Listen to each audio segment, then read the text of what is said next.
Assalamu alaikum, Brother Zakir. My name is Sania. I'm a revered Muslim.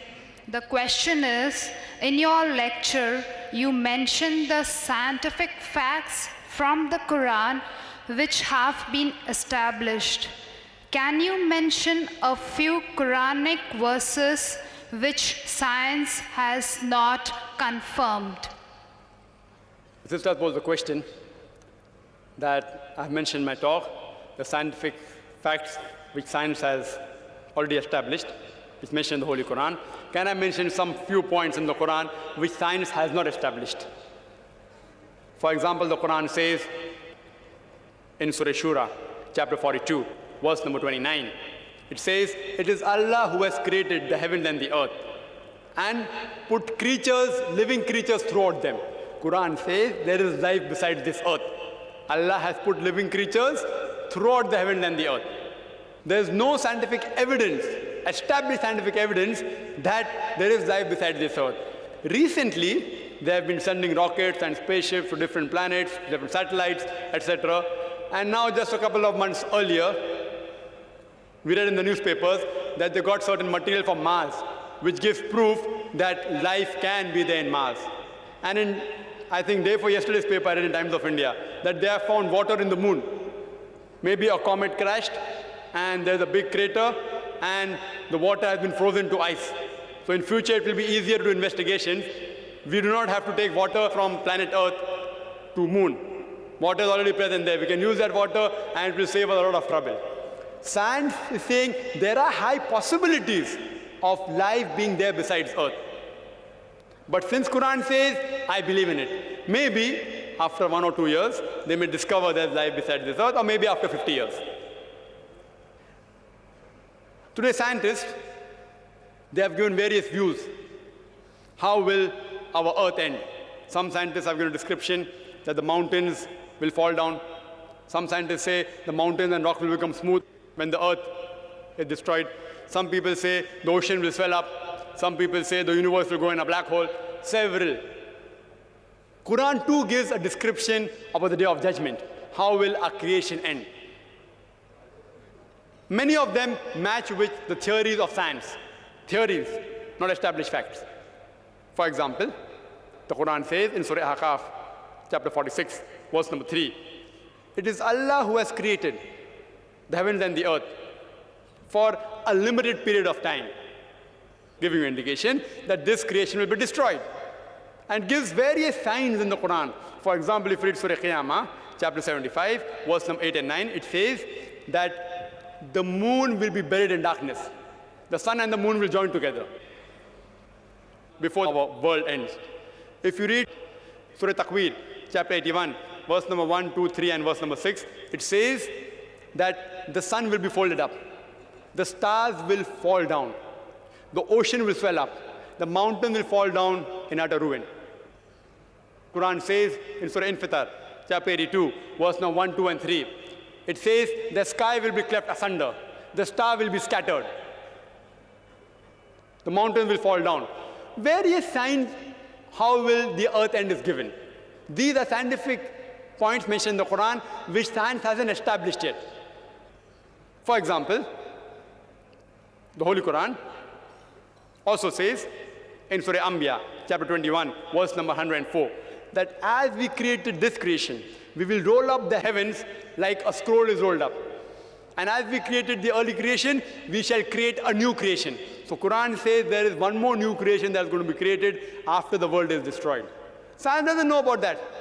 Quran says the first man on the earth was Adam alayhi salam.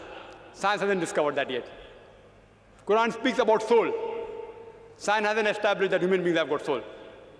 The Holy Quran also speaks about jinns, about spirits, about angels. Science hasn't been able to discover that. Quran speaks about life after death. Science hasn't discovered that. Quran speaks about heaven and hell. Science hasn't discovered about that. But you may ask me the question, Mr. Zakir, you have given such a good lecture speaking about scientific facts, and you believe in jinns, you believe in angels, you believe in soul, you believe in life after death. Aren't you illogical? I will say no. I'm not illogical. I have got a logic why I believe. I don't blindly believe in life after death, in the soul, in heaven and hell, in jinns and spirits. I have a logical belief.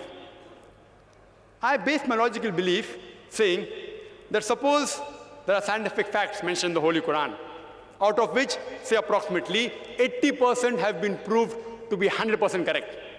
80% of the scientific facts mentioned in the Qur'an have been proved by science till today to be 100% correct.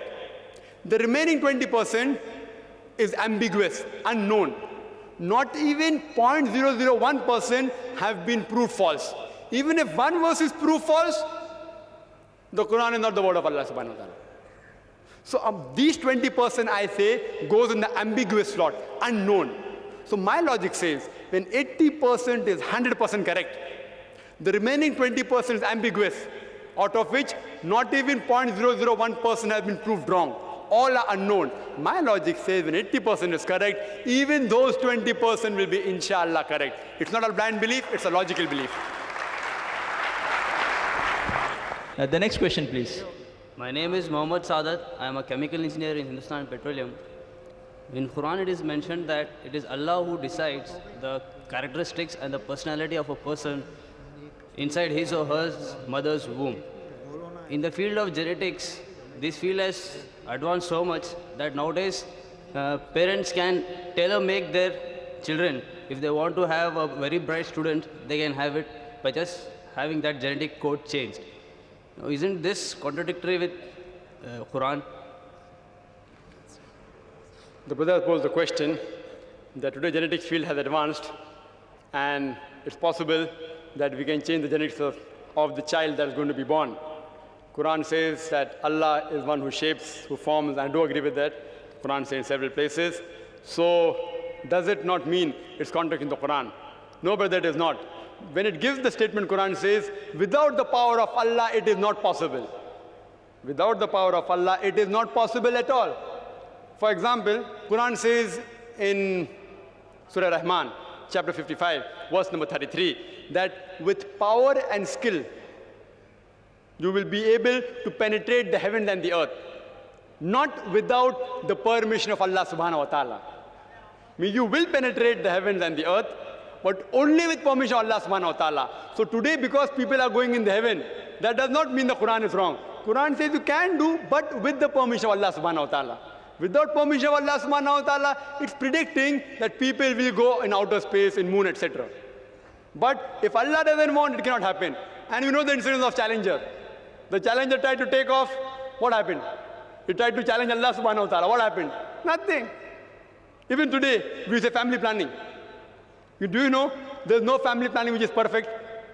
Even if you do tubectomy or vasectomy, if Allah wants, He can yet bring easy conception to that lady, even if she practices permanent method, like tubectomy, or the husband does vasectomy. Still there are chances, but negligible chances, that the baby can be born.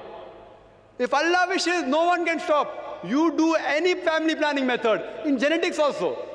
If they are able to change, it's with Allah's permission. If Allah doesn't want, you cannot change at all. So few people are successful, all aren't successful. Those who are successful are with the permission of Allah subhanahu wa ta'ala. Those who are not, Allah has not given them permission. Same way, family planning, those who are successful, Allah gives permission.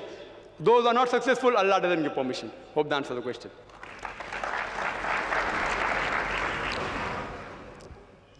Assalamu alaikum, Zakir bhai. I was a Hindu first and I converted into Islam recently.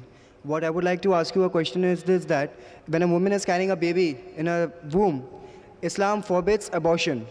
But if a woman is facing some kind of a medical problem, if she's anemic, or if she has just delivered a baby recently, in recent months to come, and there's always a threat to her life, non-Muslims doctors say to abort it, and when the Muslim doctors say it is haram, and someone who's a little bit modern has said that if the child is for 40 days in the womb, before 40 days you can abort it, after 40 days it is not possible, you cannot do it under Islamic law. Is that right or is that wrong? The brother asked a question that is speaking that today scientifically, the doctors who want to abort, etc., why does Quran does not give permission to abort if it's danger to the life of the mother? Quran speaks about abortion in Surah Anam, chapter 6, verse number 151. as well as in Surah Isra, chapter 17, verse number 31. It says, kill not your children for want of sustenance. For it is Allah that will provide sustenance to you and your children. For killing of infants is a major sin. So abortion is haram under normal circumstances. For example, pork is haram. Alcohol is haram. Having dead meat is haram. But same time the Qur'an says in 4 different places. In Surah Baqarah chapter 2 verse number 173, in Surah Ma'idah chapter number 5 verse number 3, in Surah An'am chapter 6 verse number 145, and in Surah Nahl chapter 16 verse number 115, it says that if unwillingly, if you disobey Allah subhanahu wa ta'ala, Allah is Rahman Rahim. If under compulsion, if you disobey Allah subhanahu wa ta'ala, Allah is Rahman Rahim. If you are dying of hunger, pork is the only dish that you can have. Pork becomes halal for you. It's perfectly halal, but don't have so much and keep on having after you don't require it. If you are in a jungle, if pork is the only thing that you can find to eat, or in a desert, pork becomes allowed for you only for that time. When you come back to the city, it becomes haram. The same way abortion, just because you don't want a child, is haram in Islam. It's a major sin. But if it's a danger to the life of the mother, it's totally allowed. Because in Islam, the life of the mother is more precious than the life of the child, which has not come in being on its own. I do know there are certain people who say that after 40 days, it's not allowed, before 40, it's allowed. Quran is very clear-cut on that. If it's a danger to your life, unwillingly, if you disobey Allah subhanahu wa ta'ala, it's totally allowed. So if the doctors say that you have certain heart problem and the labor pains will cause a strain on your heart, the mother will die, you have to abort, you have to go ahead with it. Because in Islam, you cannot sacrifice a greater loss to save a small loss. The life of the mother who's already alive and adult is more important than the child who cannot live on its own. So in these cases, if it's a danger to the life of the mother, it's totally allowed in Islam. If it's not a danger, it's haram. Hope that answers the question. The next question from the ladies' side. Assalamu alaikum, Brother Zakir. My question is, when Quran speaks so much about science, then how come the Muslims are so backward in the field of science?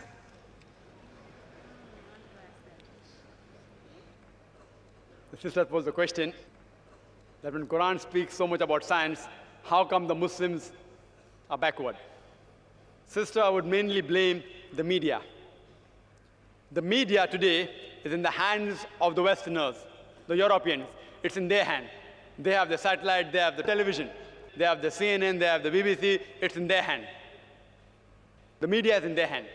And whatever you read in your school books and books which you read in college, you'll read there that from 8th to the 12th century, it was the dark ages. Dark for whom? It was dark for the Europeans, not for the world. The Arabs and the Muslims were very much advanced from the 8th to the 12th century. They were very much advanced. The Europeans were backward. Because they were backward, they said it was dark ages for the world. It was not dark for the world, it was dark for the Europeans. With the limited instruments and technology what we had from 8th to 12th century, what discoveries the Muslim scientists made, it's unbelievable. Today, because science is advanced, we're making so many discoveries. There, with the amount of limited facility we had, the amount of discoveries Muslim scientists made, it's unbelievable. For example, I quoted in my talk that Ibn Nafis, he discovered the blood circulation. But in the medical books and the books we read in school, who discovered blood circulation? William Harvey. Everyone knows William Harvey. No one knows about Ibn Nafis. Ibn Nafis spoke about blood circulation 400 years before. The Europeans, they later on picked up the books of the Muslims and rehashed it and said, we discovered it.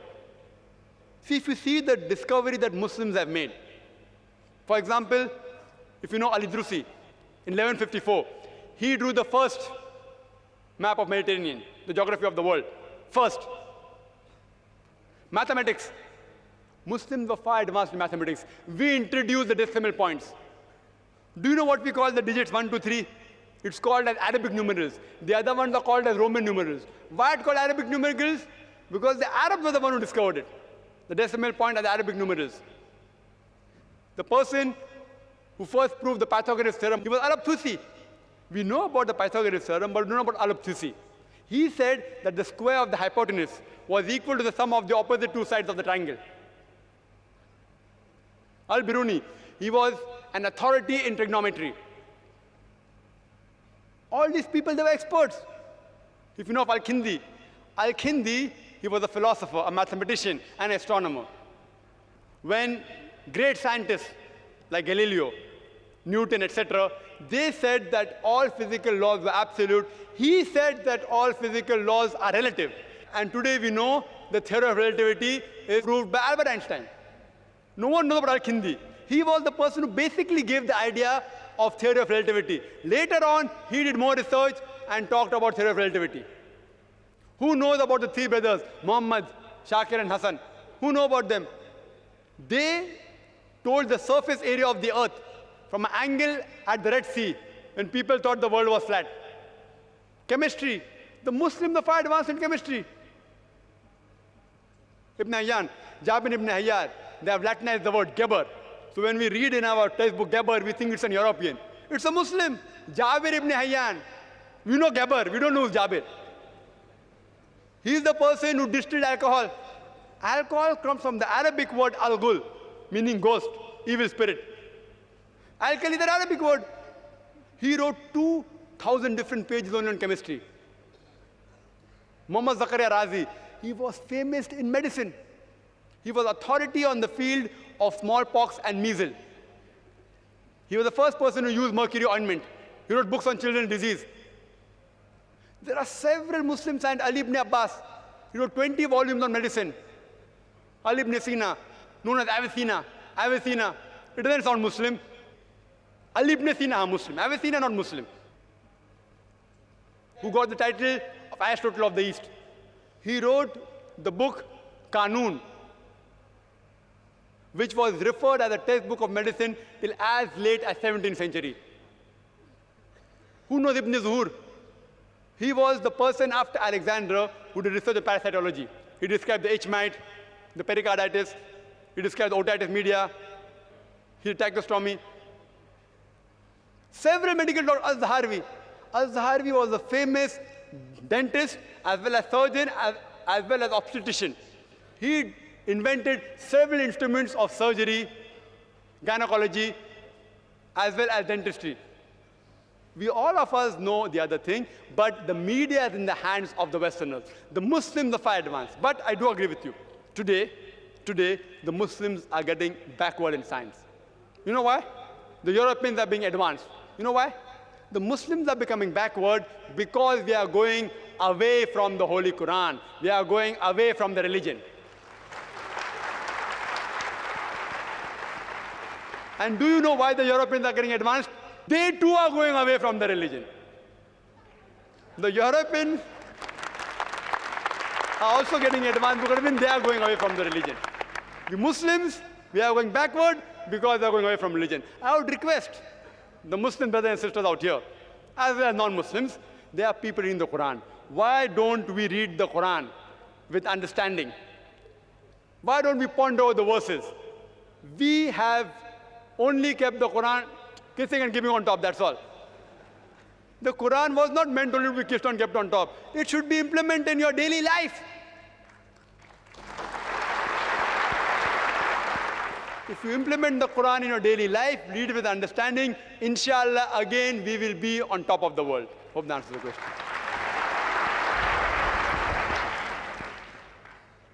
Now I would request our volunteers to give opportunity to any non-Muslim brothers and guests we have here at our mics to give them a preference and opportunity, and then our other brothers. I am K. Mahesh, lecturer from Sabu Siddiq Polytechnic in the computer department. I would like to ask regarding the Muslim marriage system, why Islam allows more than one woman to be married with a man?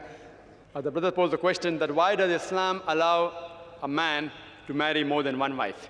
Quran is the only religious book on the face of the earth which says marry only one. There's no other religious book on the face of the earth. Whether you read the Ramayana, the Mahabharata, the Bhagavad Gita, the Bible, no religious book says marry only one except the Holy Quran. The Holy Quran says in Surah Nisa, chapter 4, verse number 3, it says, marry women of your choice in 2s, 3s, or 4s. But if you can't do justice, marry only one. If you can't do justice, marry only one. Otherwise, if you can do justice, Quran has put an upper limit, 2, 3, or 4. Maximum 4, not more than that. Previous religions, they gave permission for a man to marry as many wives as he wants. Quran put an upper restriction of maximum 4. You know why? Because if you think logically, if you analyze, but it says at the same time, in Surah Nisa chapter 4, verse 129, it is difficult to do justice between your wives. It's difficult. Therefore, do not turn away from them altogether. Marrying more than one wife, you don't get more sawab. You don't get more blessings. There is no hadith saying that if you marry more than one wife, you get more sawab. There's a hadith which says that if you marry, you complete half your deen. So somebody asked me a question at the time, does it mean if I marry twice, I complete my full deen? No, marriage takes you away from promiscuity, from fornication, therefore it is fard. But whether you marry 1 or 2, yet you're only completing half your deen. The reason why Islam gives permission for polygyny, that's the right word, is because if you analyze, men and women are born in equal proportion. But in the pediatric age itself, since the female is the stronger sex medically, if you ask any pediatrician, he'll tell you, the female can fight the germs and disease much better than the male. So more female children live than the male children. There are more deaths in the male children than female children. When you grow up, there are accidents, death due to cigarette smoking, death due to war. More male die than female. War in Afghanistan. Do you know more than 1 million people died? Mainly they were gents. Whatever it is, whatever you said. More men die than female. If you analyze the statistics, India is one of the few countries in which there is more male than female. You know why? Because of female infanticide. Every day, 3,000 fetuses are being aborted when they identified that they are females. More than 1 million aborted every year in India on being identified they are female. That's the reason. Otherwise, if you see the statistics of America, there are more than 7.8 million females than males in America alone. In New York alone, there is 1 million female more than male. And out of the population of New York, 1/3 are gay, sodomite, Comeluth. There are more than 25 million gays in America. That means there are more than 30 million females who can't find husband in America alone. In UK alone, there are 4 million females more than male. In Germany alone, 5 million females more than male. In Russia alone, 7 million females more than male. And Allah subhanahu wa ta'ala alone knows there are how many million females more than males in this world. I am asking you a question that suppose my sister or your sister happens to live in America, and suppose everyone agrees with your philosophy that every man should marry one wife, and every man in America marries a woman, still there will be 7.8 million females. And plus, since the gays also don't get married, there will be more than 25 to 30 million females who can't find husbands. If my sister happens to be one of those unfortunate ladies who has not been married and the market is saturated, the only option remaining for my sister is to marry a man who already has a wife or become public property.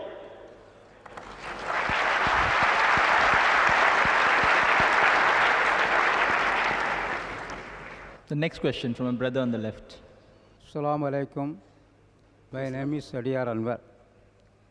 Allah subhanahu wa ta'ala created everything. Some verses we created, we prepared like this. Why plural is coming? The brother posed the question that why has the word we used in the Quran for Allah subhanahu wa ta'ala? Is it more than one? Brother, we in Arabic, there are two types. One is we for plural, one is royal plural. Royal plural. Like for example, if you know Rajiv Gandhi, how he used to speak, he used to say, hum dekhna chahte hai, hum. That hum was not plural, it was singular. It's a royal plural, it's called. The same way Allah subhanahu wa ta'ala, some places uses I, some places uses we. The we in Arabic does not indicate plurality. It means royal plural. Actually it is singular. So we, when it says we have created you, it means singular Allah subhanahu wa ta'ala. Quran clearly states in Surah Ikhlas, chapter 112, verse number 1, Qul huwallahu ahad. Say he is Allah one and only. Allah is only one, not more than one. Hope that answers the question. Assalamu alaikum, brothers and sisters. I would like to know whether organ transplant and organ donation are permitted in Islam. The sister posed a question that is organ transplantation or donation allowed in Islam or not? There's no verse in the Holy Qur'an directly saying that whether you should give or you should not give. It's silent on that issue. There were various conferences taking place by various ulama throughout the world, including in Malaysia, in Jeddah, in Riyadh, even here, on this issue where organ transplantation is allowed or not. By the consensus of the ulamas of the world, today they say that organ transplantation is allowed if you satisfy the three conditions. First is the organ that you're going to give to the person. The person, if he receives the organ, his life will be saved. Only if his life is in danger, and then if he wants the organ, then it's allowed. Point number two, the person donating the organ, he should not do it for economical reasons, not for money. Not for getting 1 lakh rupees or 2 lakh rupees. Third is after the person donates the organ, it should not cause loss of his life. Today science tells that there are certain organs in the body, for example the kidney. One kidney is sufficient for a human being to survive and lead a normal life. The second is an additional. Suppose my mother, if she has both the kidney failure, and if I donate one kidney, surely Allah will not hold me responsible. So, but natural, if it doesn't cause a loss to my life, I can't say I want to donate my heart. If my heart is taken out, I'll die. So I can't donate my heart. I can only donate those organs which will not cause loss to my life. And I should not do it for economical reasons, point number two. And third, it should save the life. This is the consensus of ulamas of the conference that took place in Malaysia, in Riyadh, in Jeddah, in India. In India, the ulamas were reluctant, but now if you ask the Fiqh Academy of India, even they say it should not be done. But if it is used to saving the life as a last resort, you can give your organ as a donation. Hope that answers the question.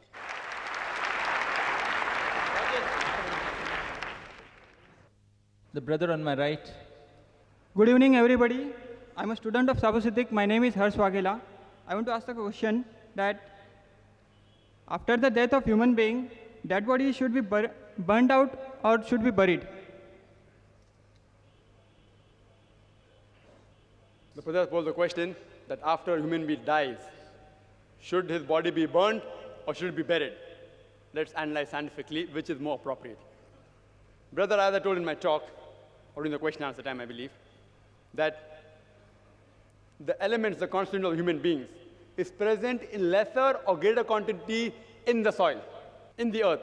So we are created from earth, we should go back to earth, it's logical. More easier for us to go back into the earth, point number one. Point number two is that if we burn a body, there is pollution. There's environmental hazard. Environmental hazard is there. When you bury a body, there's no environmental hazard.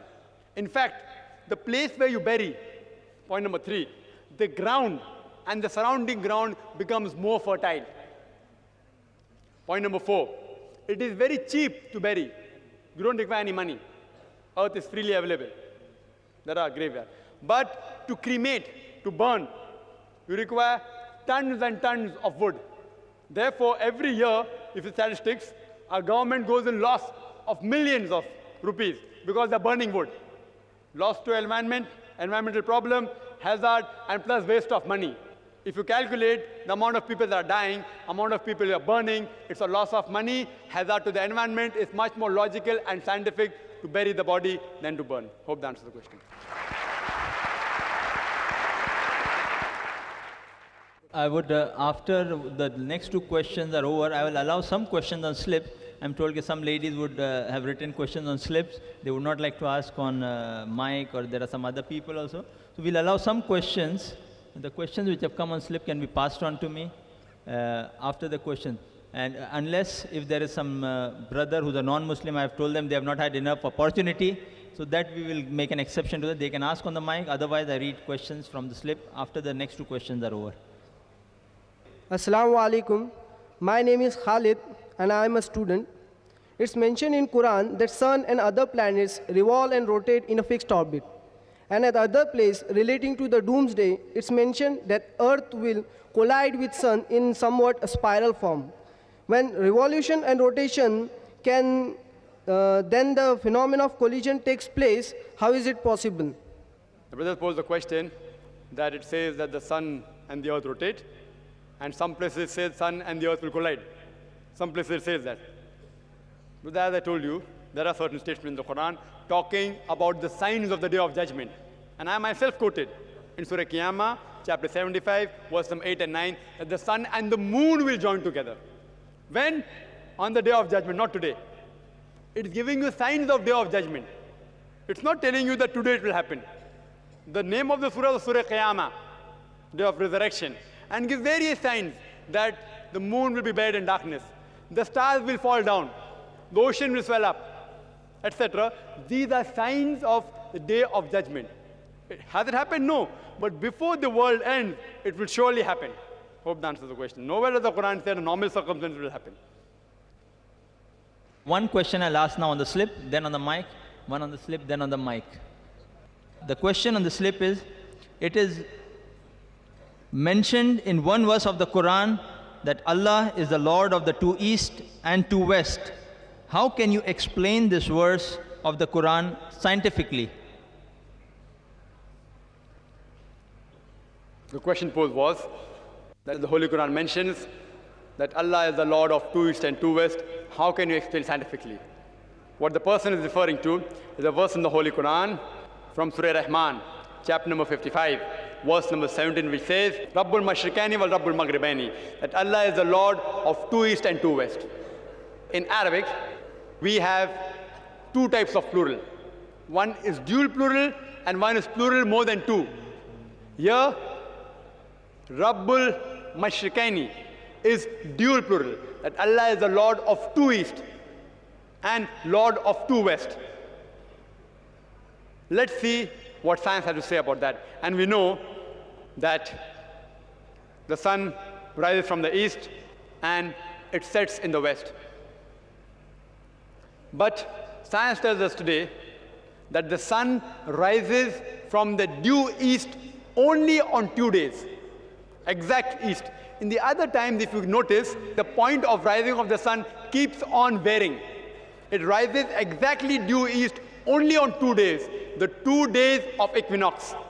All the other days, it either rises south or north of east. Similarly, it rises from one extreme of the east in the summer solstice and rises from the other extreme of the east in winter solstice. Similarly, the sun sets in due west only on 2 days, on 2 days of equinox. All the other days, it either sets south or north of due west. It sets in one extreme of west in the summer solstice and sets in the other extreme of west in the winter solstice. So when the Quran says that Allah subhanahu wa ta'ala is the Lord of two east and two west, it is referring to the two extreme points of east and two extreme points of west. But there's another verse in the Holy Quran, in Surah Marriage, chapter number 70, verse number 40, which says that Allah is the Lord of east and west. It is not dual plural, it is plural more than two. Allah is the Lord of east and the Lord of west. Therefore, Allah is the Lord of all the various points in east. So in short, Allah is the Lord of two extreme points of east, two extreme points of west, and all the points in between in the west, and all the points in between in the east. Next question from the ladies' side, please. Assalamu alaikum, Brother Zakir. My name is Malika Muhammad Islam. My question is that what does the Quran mean when it says that Allah sent down iron from the heaven? The sisters asked the question, what does the Quran mean when it says that Allah has sent down iron from the heaven?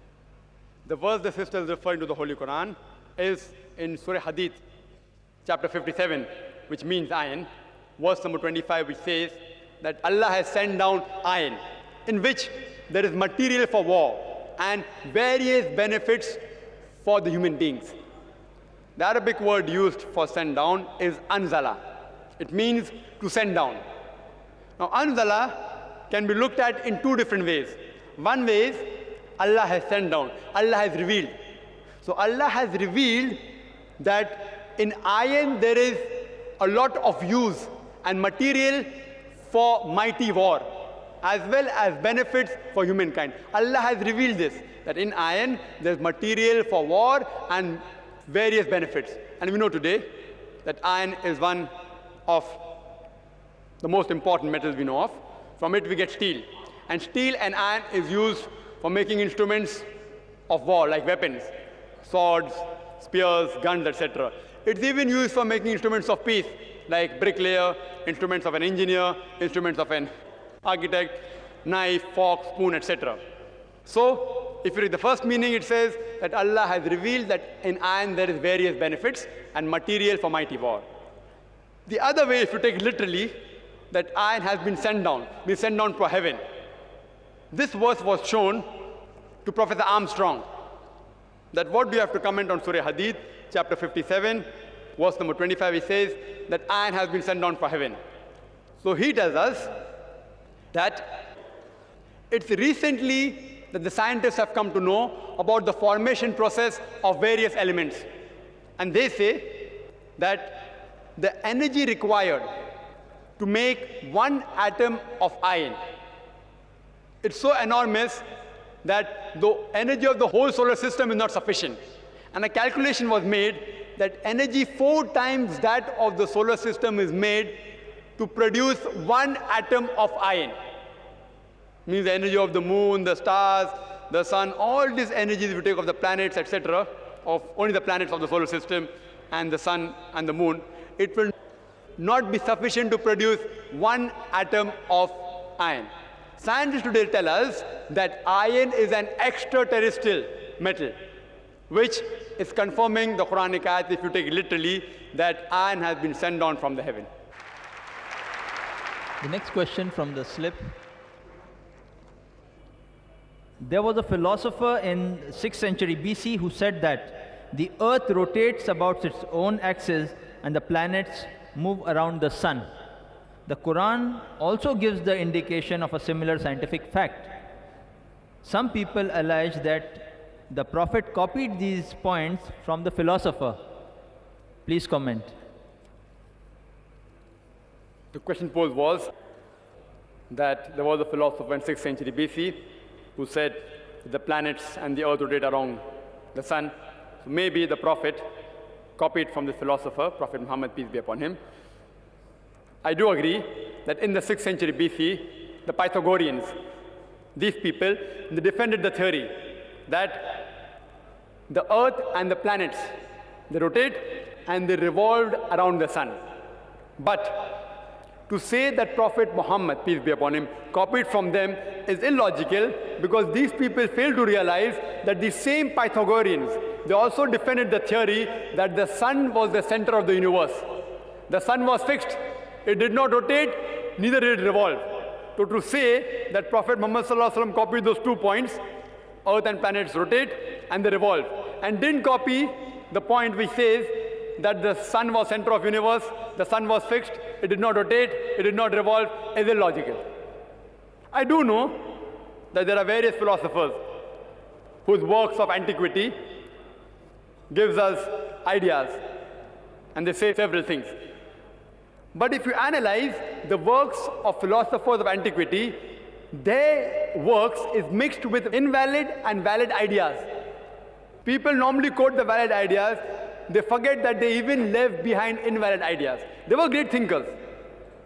The difference between these philosophers who predicted and the Quran is, these philosophers only thought and predicted, and they made even false statements. The Quran, alhamdulillah, more than 1,000 verses speak about science, and not a single is wrong. The difference is Quran gives a challenge. To say that Prophet Muhammad copied from these people and didn't copy the negative point, maybe 1 or 2 it's possible, it was fluke. But to say that all the thousands of verses, the Quran speaks about science, were copied is illogical, because Quran gives a challenge. أَفَلَّا يَتَدَبَّرُونَ الْقُرْآنَ وَلَوْ كَانَ مِنْ عِنْدِ غَيْرِ اللَّهِ لَوَجَدُوا فِيهِ اخْتِلَافًا كَثِيرًا. In Surah Nisa, chapter 4, verse number 82, do you not consider the Quran with care? Had it been from anyone besides Allah, there would have been many contradictions. The next question from my brother on the right. Assalamu alaikum. My name is Faisal. How scientifically or logically can you explain that Allah subhanahu wa ta'ala, being omniscient, that is knowing the past, present, future and everything, sent scriptures before the Quran? Why didn't he send the Quran itself?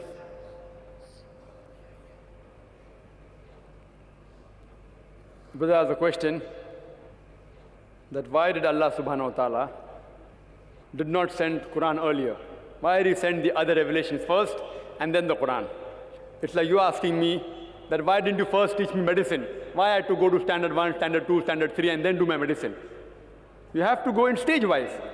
All the previous revelations that came before the Quran, as I mentioned earlier, were sent only for those people and for a particular time period. The Holy Quran is sent for the whole of humankind, and its message is meant till eternity. Therefore, the previous revelations, they have not been preserved. Allah thought it right. He has divine knowledge. He knows when to send the final revelation. Not that he could not send earlier. Like the teacher knows how much to teach to a student. Should not go beyond the level. So Allah thought it fit that the humankind maybe had reached that level where I can reveal the final revelation. Allah knew that maybe previously the time was not right. Therefore, all the previous revelations, none of them have been preserved except the Holy Quran. Because Quran is the last and final revelation, and it will prove itself to be the word of God. It proved itself 1400 years ago, will prove today, and will be able to prove till eternity, inshallah.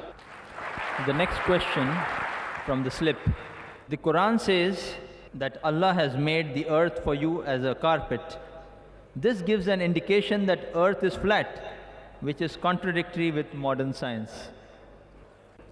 The question posed was, and people are astonished out here, that the Quran says the earth was spread out like a carpet, so doesn't mean it was flat. What the person is referring to is an ayat in the Holy Quran, in Surah Nuh, chapter number 71, verse number 19 and 20, which does say that we have spread out the earth like a carpet. But it gives the answer in the next verse, in verse number 20, so that you may walk and travel in the spacious path. As I mentioned in my talk, the geology that tells us today, the earth which we live on the surface is hardly 1 to 10 miles and less than 1% of the total radius of the earth, which is 3,750 miles. The top layer is a solid shell. The deeper layers are hot and fluid and inhospitable for existence of life. Nowhere does the Quran say that the earth is flat. It gives a similitude that we have spread out the earth like a carpet. People normally have a misconception that a carpet can only be spread on a flat surface. It's wrong. A carpet can also be spread on a spherical surface.